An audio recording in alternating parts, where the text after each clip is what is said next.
Que faire des mômes? Que faire des mômes? Que faire des mômes? Que faire des mômes? Que faire des mômes? Que faire des mômes? Que faire des mômes? Que faire des mômes? Éric Couder. Bonjour à tous, bienvenue pour ce nouvel épisode de Que faire des mômes, c'est Éric Couder. Dans l'épisode d'aujourd'hui, je vous propose d'écouter la deuxième partie de l'interview que m'a accordé Jean-Louis Etienne pour nous présenter son livre jeunesse, L'enfant qui marche.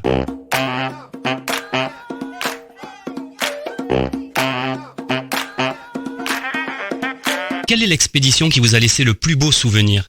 Le plus beau souvenir, c'était l'arrivée au pôle Nord. Oui. Le pôle Nord, c'était quelque chose que je m'étais inventé. Je m'étais dit, maintenant, je vais faire mon expédition à moi. J'étais médecin d'expédition pour la course autour du monde avec Tabarly, Oui. à la face nord de l'Everest, partout. Pendant 12 ans, j'étais médecin d'expédition. Donc, je participais, bien sûr. À un moment donné, je me suis dit, j'ai envie de faire la mienne. Et le pôle Nord s'est imposé comme quelque chose que je pouvais faire. Et donc, l'arrivée au pôle Nord, c'était une libération. Parce que monter une expédition comme ça et la réaliser, c'est une aventure qui dure 2 ans à plein temps, si vous voulez. C'est un engagement Bien total. Sûr.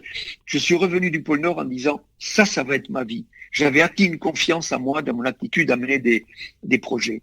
Et je voulais faire un raccourci par rapport à ma trajectoire quand on s'adresse aux jeunes ou aux parents. Oui. Un enfant qui en troisième, par exemple, n'est pas bon à l'école ou il est mal jugé, et il est souvent comme ayant des notes qui sont pas bonnes, il a perdu la confiance, il croit qu'il n'est pas bon et il se demande ce qu'il va faire.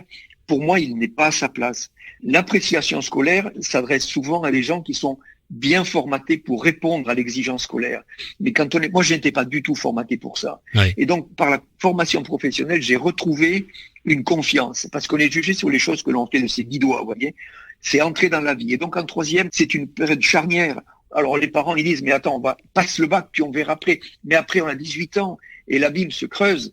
Et moi, j'y vais à la rencontre de ces jeunes, ceux qui ont fait un choix de faire de la pâtisserie, de la soudure, vous voyez, quelque chose de professionnel. Oui. On est jugé sur ce que l'on fait soi-même. C'est une reprise de confiance. Oui. Alors, parlez-moi de cette expédition au pôle Nord où, en pleine nuit, vous vous réveillez en sursaut, vous étouffez, votre haleine a gelé la glissière de votre sac de couchage.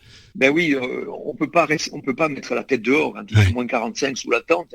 Donc, on laisse un tout petit trou de respiration sur le sac de couchage, c'est-à-dire on ferme pas tout à fait la fermeture éclair. Et donc, c'est évident quand on expire de l'air. Alors, vous voyez, on expire de l'air qui est toujours saturé d'humidité. Et cette humidité est venue boucher le trou de respiration. Et donc, je me suis réveillé en train de m'étouffer. Oui. Je m'asphyxiais, donc j'avais mal à la tête. J'ai cherché la lampe et je me suis rendu compte qu'il y avait ce bloc de glace là. Donc j'ai cherché le briquet, mais le briquet il marchait pas parce que le briquet c'est de l'air liquide, du gaz liquide qui est dans le briquet et qui était gelé. Et donc il a fallu que je fasse dégeler le briquet sous le sac de couchage, dans le creux de la main. Et puis dans le briquet c'est dégelé, mais il marchait pas. Oui. Je comprenais pas pourquoi. Et puis à un moment donné je commençais à m'étouffer, donc avec la main chaude j'ai passé le doigt à travers le petit bloc de glace. Et tout d'un coup ça m'a libéré, je me suis mis à respirer, mais j'arrivais pas à ouvrir la fermeture. J'ai repris le briquet. Et là, le briquet a marché. Et pourquoi ? Parce que le briquet, il était comme moi. Il était en train de s'asphyxier. Une flamme, ça a besoin d'oxygène. Oui. Et voilà. Et donc, avec la flamme, petit à petit, sans brûler la fermeture éclair ni le sac, j'ai fait fondre. Et c'est un exemple, si vous voulez, des difficultés qu'on peut rencontrer quand on fait une expédition. C'est toujours dans les petits détails que se mêle la complexité, vous voyez. Bien sûr. Et la persévérance, elle se met à l'épreuve là, sur ces petits trucs. Après ça, j'étais en train de me dire, attends, je suis mal emmanché, je vais pas y arriver. Et en fait, il faut traiter les choses une après l'autre. Et on progresse par seuil dans la vie. Alors, j'ai lu que vous mangiez des plaquettes de beurre, que vous aviez aussi uriné dans une bouteille pour vous réchauffer à un moment donné. Hein. Ben ça, c'était une découverte.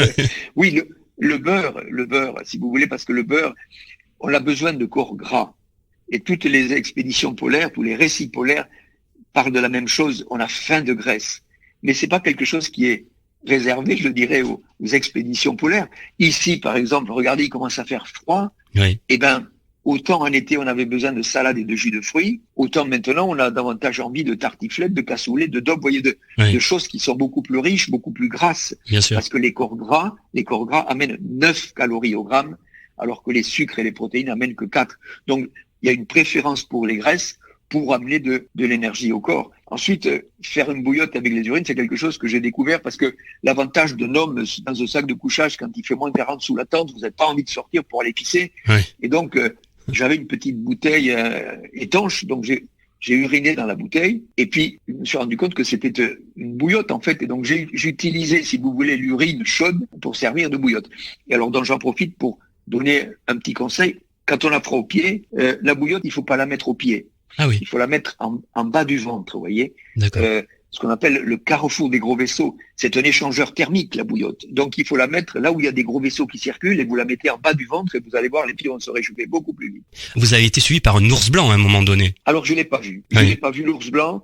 Je suis resté bloqué pendant 48 heures parce qu'il y avait du blizzard. Le blizzard, vous ne voyez plus rien. C'est le vent qui est violent, une tempête qui souffle, qui soulève de la neige, tout est blanc, on ne voit rien. Donc, j'étais resté bloqué sous la tente. 48 heures après, je suis sorti, donc j'ai marché pendant peut-être 1 heure. Et tout d'un coup, j'ai croisé, perpendiculairement à moi, des traces d'ours. Il n'y a pas de doute, si vous voulez. C'est quelqu'un qui chose du 80, des énormes empreintes, si vous voulez, et sur de la neige qui était fraîche, qui avait été déplacée par le vent. Donc, l'ours venait de passer. Ouais. Je ne l'ai pas vu. Je pense que il m'a peut-être senti. L'ours, ça n'a pas une bonne vue, mais ça a un odorat extraordinaire. Il m'a pas vu, il m'a pas chopé, mais il n'est pas passé loin. Ouais. Et donc ça a été la peur de ma vie parce que j'avais pas d'armes et je me disais merde maintenant. Donc j'ai paniqué un petit peu et puis j'ai mis le capuchon et je me suis dit, j'ai fait une prière, je priais sans arrêt, entré en empathie avec l'ours, mais je suis qu'un pèlerin de passage, je ne vous veux pas du mal, je ne suis pas un chasseur. J'essayais de me rassurer comme ça. Et au bout de 48 heures, donc c'était passé. Chers auditeurs, un grand merci à vous tous pour votre fidélité. Rendez-vous au prochain épisode pour découvrir la 3e et dernière partie de cette interview consacrée à L'Enfant qui marche, le livre jeunesse de Jean-Louis Etienne. À bientôt.